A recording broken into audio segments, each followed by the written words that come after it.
हम मीनू झा प्रणाम करै छी समस्त मिथिलावासीके। एकटा सोहर लऽ कऽ उपस्थित छी, संगमे श्रीमती ललिता झा सेहो छथि। धन्यवाद। जय मिथिला, जय मैथिली।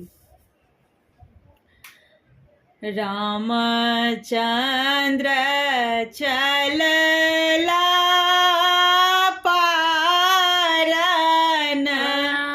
अम्मा सबे चारा रे। रामचंद्र चलला पारन, अम्मा सबे चारा रे। आमहे हमहु त जाइ छी मधुबन राजा के सीता कोना राखब हे।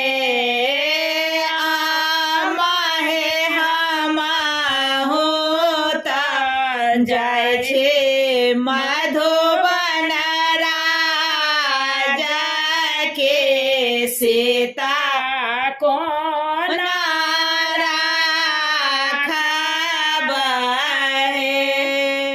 जौ सीता रहते मन में, राखब नयन में रे। लालन रे आंगन हे कोई